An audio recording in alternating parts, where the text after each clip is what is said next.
you're looking a little silly today right now, but do you want to say hi to YouTube? We haven't said hi to YouTube in a while. And you do be looking like a little clown though right now. This is from more Parz. We're gonna be learning about crazy animals in Australia. I think that's all I know. Audio level, I don't know if it's good, but... Clothes will say... What is this picture? Is this how I have to dress in Australia? No, right? No way. This is average attire. Let's go. Australia has a lot of spiders, but recently we found a new one, because of course we fucking did. And the new one is the most certified Australia moment I've ever seen. For a bit of context, one of the several thousand spider species we are home to is the Sydney funnel web, the deadliest spider on the planet. Because of course it's down here. Where the fuck else did you think you were going to find it? These scary looking fuckers are highly venomous and can flatline you with a bite in 15 minutes. And if you think wearing thick clothes will save you, be aware the bastards have fangs long enough to punch through shoe leather. Now, Australian spiders can pierce through leather. I can't even say the word. Leather. They pierce through leather? Do they walk through walls too? Like, how do you stop them? What is this? Is this some venom coming out of there? Is this I hope not. Is it long enough to... Oh, not strong enough to? Let me listen to it. And if you think wearing thick clothes will save you, be aware the bastards have fangs long enough to punch through shoe leather. Now, why do I bring these little nightmares up? What is the one thing worse than a spider rocking armor-piercing rounds that can send you to heaven with same-day delivery? A bigger spider rocking the same perk setup. That's right, Australian scientists have found a brand new species of this funnel web that is even bigger. How much bigger? Well, the standard Sydney funnel web grows to around 5 centimetres or 2 inches. And I mean, if you're asking me, 2 inches is more than enough. 2 inches is actually fucking huge. By comparison, this is the new one. It's twice the fucking size, 4 inches of 8-legged menace to the animal kingdom. That isn't even the best part. You see, do you know what they named this thing? Do you know what professional scientists named a supersized version of the most dangerous spider on the entire fucking planet? The Newcastle Big Boy. Deadliest spider on the entire fucking globe. Newcastle Big Boy. Big Boy. Only in Australia. Platypus are weird, but I'm not sure you quite understand It's like they're bird and a mammal at the same time. Just how fucking weird. See, everyone knows the basics. They lay eggs, they sweat milk, and they look like God hit randomizer on the spore creature creator and just called it a day. But you see, mate, that's barely even scratching the surface of weird platypus features. First up, as is the qualifier for any Australian animal. Oh my god, it's a baby. And it looks so confused. He's like, who am I? Am I a hamster? Am I a beaver? Am I a duck? They're born and then they like have like identity crisis from the beginning. And who's gonna tell them you're everything? You're everything, dear. What? They glow under black light? No. Are you making this up? I don't think you're making this up. But then I don't know how that would be. They're venomous? Platypuses are venomous is something I've never heard. They glow in the dark and no. Did you know they're venomous? No. I'm not fucking with you. You heard me correctly. Male platypus actually have venomous spurs on their hind legs. These spurs are multi-purpose. If I remember correctly, they also have pouches. Like kangaroos? Oh my gosh, they literally have everything on their arms. Acting as defense from predators. Oh, it's as off well of it as on a the tool for side. throwing hands with other male platypus during mating season. And while their venom is non-lethal, that doesn't mean that getting stung by them doesn't fucking suck. See, platypus venom can cause extreme pain and swelling, and to ensure you remember not to fuck with them again, these effects can last for several months. They also have laser and have no beam treatment eyes. or anti-venom, so if Perry stabs your shit, your only option is to cry about it. Next on the list of offensive capabilities, I shit you not, platypus share the same hunting method as sharks. You see, that big-ass bill isn't just for show, as it contains enough surveillance equipment to make the CIA blush. Possessing the ability to sense changes in pressure in the water, but most importantly, containing electroreceptors that track electrical signals from muscle contractions made by their prey. Meaning that when whatever they're chasing starts quaking in fear, they know about it. And last but not least, as if those things weren't already unbelievable, we recently discovered something new. Platypus are fucking biofluorescent. They glow. If you hit I've been these things spoiled, with a black but that is light, crazy. they go bright fucking green. And the best part of that is we have no clue why they do it. I guess it just means Perry was Oh, a biblically platypus so accurate Pokemon. cool. I'll give up, man. Who fucking designed this thing? I feel like Platypus is like a VTuber. Because like a lot of VTubers, we have the freedom to just take on like everything. For example, I'm a tree spirit. Why do I have these ears? It don't make sense, but you can just put on whatever. I can even put on like a little cute tail and be like, I'm a tree spirit, but I have like cat tail. That's like Platypus. They're like, I wanna have beak, even though I look like I'm a beaver. I wanna glow in the dark. Yeah, and then like I want claws. I want venom. This seal is such a menace that he routinely gets the cops called on him. Introducing our protagonist, Neil the Seal, a 600 kilo absolute Neil. unit of a southern elephant seal from my home state of Tasmania in the It's land a down dog. under, who is known for, above all else, being an absolute fucking menace to polite society. But despite his crimes, we all still truly love him. But what are his crimes? Well, see, he seems to just fucking hate traffic cones and road safety in general. Has regularly been caught trespassing, and then once he has been caught trespassing, belligerently screaming at locals because they won't give him his fucking fish, and has been known to just block roads by plopping his fat ass down directly in the middle of them. However, hands down, the funniest shit he has ever done was just straight stopping this random lady from going to work. I shit you not. This motherfucker crawled out of the ocean, up the beach, crossed the road, absolutely fucking bodied this woman's poor letterbox, and then proceeded to plant himself directly in front of her fucking car. She was then unable to go to work because this half-ton beefcake was camping her driveway for so damn long. Local news had time to drive out to her house and cover the fucking story. Now, this is a lot of menace for a single... Honestly, I would have loved that. That's such a great excuse to skip work or school. Like, I can't go, boss. I can't go to work. I gotta start working at home. I have a seal blocking my car. I have a giant seal. Neil was actually helping her more than anything. Seal the cause. But the funniest part of this is, old mate isn't even fully grown. He's like 5 years old. If you think he can fuck things up now, wait until he's nearly 2 solid-ass tons of blubber and takes issue with the wall of your house. I do not think that seal damage is covered on my fucking insurance plan, dude.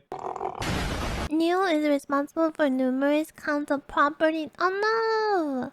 It's just a baby. He doesn't know his own power. Wombats defend themselves by throwing it back. But to understand how the fuck Oh my gosh, this is wombats? I don't think I've ever seen wombats then. This is so cute. You're going to need to learn a little bit about them It looks first. like a Pokemon. You see, Australia is home to 3 species of these bad boys, all of them equally adorable, and very importantly, all being burrowers, meaning they dig out a nice little hole for themselves. Look at their butt. I just want to pet their butt. Boop, boop, boop, boop. It's so cute. Wombats look like little bears. I just assumed they were... Yeah, I think the word bats made me think that too. But there's this little baby bear. In the family to live in because, like the rest of us, they can't afford a fucking house in this economy, man. They go to around 1.3 meters in length, but despite being small, they are built like fucking tanks, weighing in at a chunky ass 35 kilos. But despite their weight, I shit you not, they have a top speed of 40k an hour. Now, the fact that they can nearly get booked in a school zone, coupled with them being a tank-class marsupial, forms the start of their defense strategy. So you see, a fun fact about wombat anatomy is they spect all their defense points into their ass. Rather than having fat and muscle, a wombat's cheeks are made out of 4 thick plates of fused cartilage, making it extremely solid. And this Kevlar BBL allows for the fucking funniest defense mechanism I have. Like they have strong butt, basically. Okay, so they have like extra cartilage in their butt, so they got strong butt. Ever seen on an animal. Basically, if a predator tracks down Mr. Wombat to his burrow, it'll stick its head in and start trying to dig him out. In response, the wombat will line his ass up with the tunnel door, chuck the gear shifter into reverse, and fucking floor it backwards up the tunnel into his aggressor, slamming his ass into its head. The impact then squashes the predator between his steel cheeks and the roof of the burrow, straight up crushing its skull like a Mortal Kombat fatality. I cannot make this shit up. Crush your enemy's skull with your butt? That is crazy. Can we have stronger butt too, Namu? I don't know, maybe everything that you eat, all the acorns you eat, you can like make it to use it to grow extra layer of cartilage? I don't know how this works. Stepping on this rock could straight up paralyze you. That's because this isn't actually a rock. That is a stonefish, a species of underwater menace native to Australia. And coming as a surprise to absolutely no one, it is also the most venomous fish in the ocean. Because of course it is. As if the fucking snakes and spiders weren't enough, now I can get packed up by a pet rock. But why is this Pokemon reject such a threat to my mental health? Well, you see, stonefish use their special venom for defense. However, unlike most other animals that do this little f***er doesn't have the decency to dress like a neon sign to warn you. No. The fact that like other super poisonous animals are super glowy and bright is actually very considerate. This guy, he's like, nah, come and get my venom. Yeah, stonefish. The reason I never go to Australia, or maybe even if I do go, maybe I don't go to the ocean. But then there's spiders. Maybe I don't go to Australia. A 6th prestige prop Look at those eyes. This is the guy that picture always reminds me. This reminds me of the Together guy in Elden Ring. Prop hunt veteran, having evolved some of the most impressive camouflage in the animal kingdom to make hunting easier. And once they've set themselves up, they are basically indistinguishable from Patrick Starr's house. Now, this is a fairly major problem as they love to live in the shallows on the beach. And that venom we talked about earlier is stored in these 13 giant, highly toxic spines that deliver venom when pressed on. Now, you can probably see where I'm going with this. Considering it's hard enough to spot these things while you're paying attention, if you were, say, on a romantic walk along the beach with one of the homies, and while distracted by his ethereal beauty, weren't paying too much attention to where you were walking, it would be very easy to place your foot in the wrong spot and step directly onto 13 hypodermic needles, which would then deliver a ginormous dose of neurotoxin straight into your system. Oh, you thought it was normal venom? Do you die from that? I feel like you could die from that. No. You see, these things maxed out the toxin skill tree, producing a mixture of 2 neurotoxins that can flatline you by collapsing your heart and lungs in under an hour. And even if you survive, the sting still causes extreme pain, swelling, and tissue necrosis. Because this is Australia, where even the scenery is trying to one-shot me. Maybe I don't go to the beach. Maybe I wear like shoes with metal soles if I do. Australia lost a war to emus. But how? How the f*** did we lose an armed conflict with flightless birds? Well, it all started in 1932 when farmers in Western Australia wanted to grow wheat. There was just one major problem. That's emu territory, and emus really like wheat. And coming in at 6 foot tall and 40 kilos in weight, they can eat a lot of it. So when breeding season came around, the emus migrated through the farmland, and these poor farmers were overwhelmed by a tyrannid swarm of man-sized poultry, 20,000 emus strong. These feathered tanks then proceeded to completely steamroll through the fences into the fields and started migration incoming. The farmers attempted to fight back the initial wave with rifle fire, but their efforts were, putting it lightly, completely useless. This ginormous L made the farmers pretty bloody angry, so they gathered together and went to the government to ask for help. Sir, 20,000 emus have hit the wheat fields.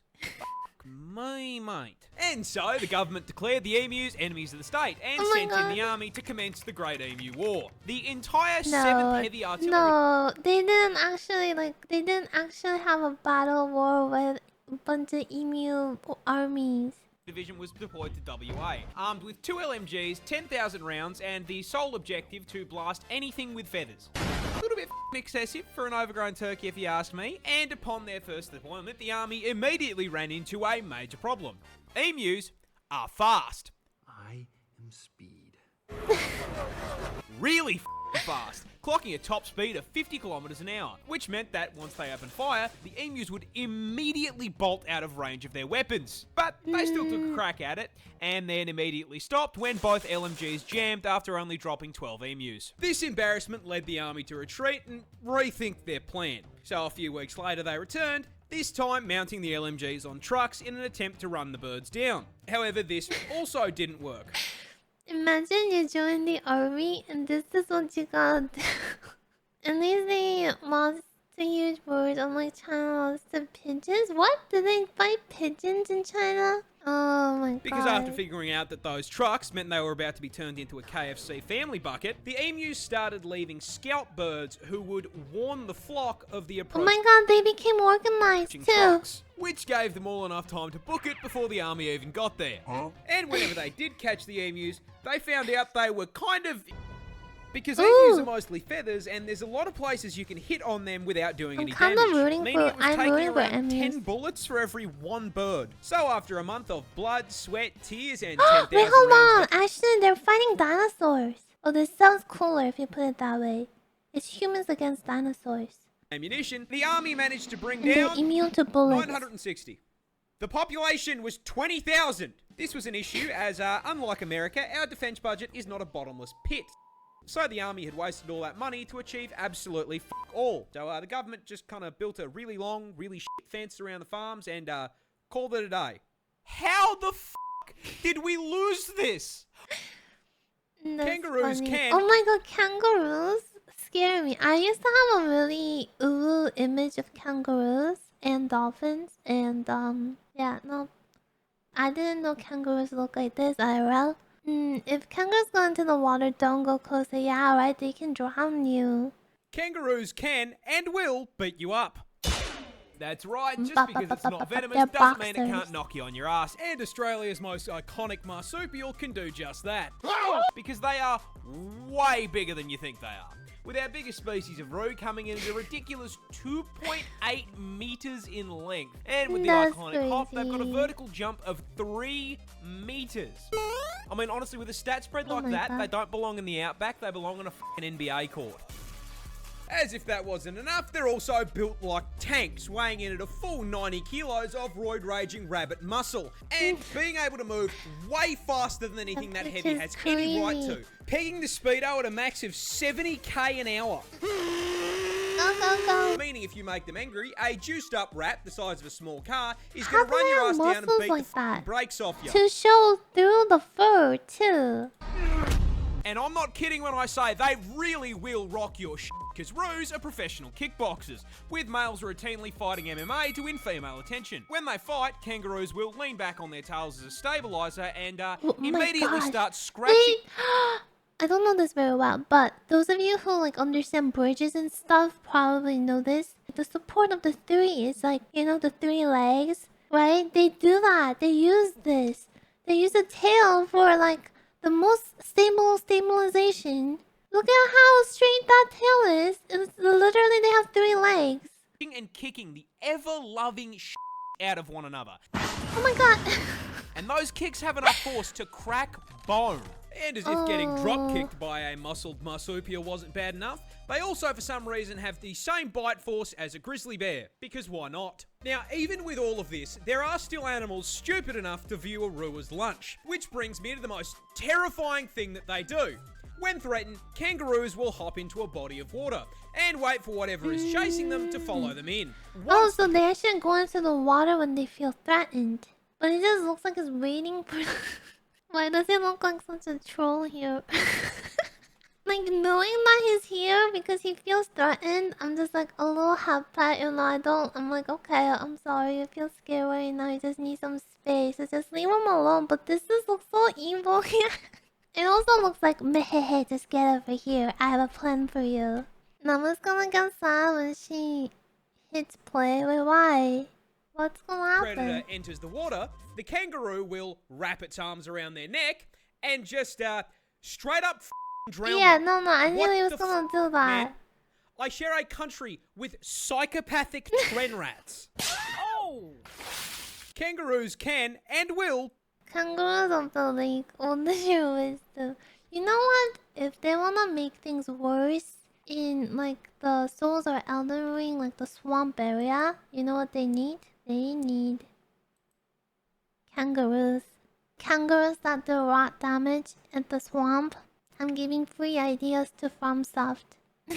Touching this plant will put you in the hospital. I'm dying. This is the Oh, Gimpy Mom Gimpy says you plant, gotta a pay piece of attention, foliage okay? native You gotta know what leaves not to put on your head. Don't put these on. plant, a piece of foliage native to the land down under. And surprising no one, not only is the thing venomous, it is in fact the most painful plant on the planet. Because yeah, no, of course, man, even the fucking leaves down here have a problem with me. Growing in the rainforests of northern Queensland, these hell bushes are covered in tiny hairs that upon closer inspection aren't hairs at all and are actually needles? thousands of hypodermic needles waiting to stab you and break off inside your skin if you so much as brush them. Once inside you, these needles will inject you with, I am not kidding, neurotoxin and cause absolutely excruciating pain. I mean, like comedic levels of pain. With one person describing it as being covered in hot acid and electrocuted, and another Oh one. my gosh. That's a crazy description. Everyone don't use that leaf as toilet paper. Woman saying that it was straight up more painful than childbirth and she'd given birth 4 times. And the f***ed up part is, the neurotoxin isn't even lethal. So this spiteful c*** of a plant is hurting you purely for the love of the game. Mind you, there are reports of people saying getting stung by this thing is actually worse than being put in the ground. Why is he putting it on his arm? If this feels the way that was described earlier in the video, why is he doing this? That's his job? Stung by this thing is actually worse than being put in the ground. This is because Groot's little hellspawn cousin here can continue hurting you for literal years after being stung. This is because those thousands of little hypodermic needles are actually made out of silicon, meaning your body can't break them down. And with how thin they are, your skin will usually close up over the top of them, meaning that these neurotoxin emitting slivers can sit inside your skin for literal years, releasing more neurotoxin anytime that they're moved or disturbed. And that guy just did this to himself because he just wanted to see how it feels. That's time that they're crazy. moved or disturbed. This constant, chronic, agonizing pain is so unbelievably bad that there have even been records of, trying not to get banned here, people Alt F4ing existence to make it stop. This particular incident came from a man who accidentally used one of the plant leaves as toilet paper. No! I don't think it gets much worse No! than neurotoxin to the nuts. Someone I shouldn't do that. And it's like, I don't want to picture it. This bird has to rearrange its organs and skeleton It's so just to lay an sad. egg. This cute little guy is the kiwi bird, It's a a species of baby. ratite native to New Zealand this time, and the Okay, absolute this is New poster Zealand, not child for getting Australia. cucked by evolution. You see, this walking featherball is actually directly related to the emu, ostrich, and cassowary, being a member of the same family of flightless birds. However, there is a problem. You see, the rest of the kiwi's bloodline actually looked up a build guide before picking their stat spread, and as such made sure to trade the whole flying thing for something useful. With all of his cousins specking into speed, size, and some kind of offensive capability. So that leaves the question, what did the kiwi pick to make up for not flying? Absolutely f***ing nothing. Kiwis are tiny in comparison to their relatives, coming in at only 4 kilos in weight and 50 centimeters tall. This is because kiwis evolved largely on an island with no natural predators, so they downsized and traded out the knife feet and bloodlust for just being a little guy with a good attitude, which honestly worked pretty well for them, until the British did British things, and now they have to deal with cats and dogs trying to eat them. And considering this build was not designed for PvP, they have been clapped so hard by invasive species that they are now unfortunately an endangered animal. But getting shafted by the British is just the beginning of the generational violation of the kiwi, because these poor feathered fruits can't even reproduce without getting f***ed over. You see, the kiwi bird's cousins are famous for laying huge eggs. I'm talking hit your protein macros in one meal-sized eggs. And you would think that is because they are large. And you would be wrong. Because their vertically challenged cousins have to lay eggs the same size. A kiwi bird like... That's insane. That's so insane. I know about this, but even thinking about them, I feel so sad for them. That must be so painful. have to lay eggs the Look, ostrich eggs. Kiwi bird eggs. ostrich, kiwi bird. This is how big the kiwi bird is. Like, where does it go? Like, where do their lungs go? Same size. A kiwi bird lays eggs 20% the size of their body. With the egg being so bloody large, it rearranges their internal organs and stretches their rib cage just to be able to hold the thing. For reference, that is like a human giving birth to a 15-kilo child. That's not a bun in the oven anymore. That's a whole bakery. This bird has... That's where the fruit comes from. No! No. I do wonder where the name does come from. Because kiwi, like the fruit outside of it's like kind of brown and fuzzy like the bird. The wild lizard. You see, before I made the videos, I worked as a handyman, and one day a client asked me to do some brush cutting because their lawn was, putting it lightly, completely f***ed. So I'm taming a miniaturized version of the Amazon jungle, and I see something that nearly gives me a heart attack.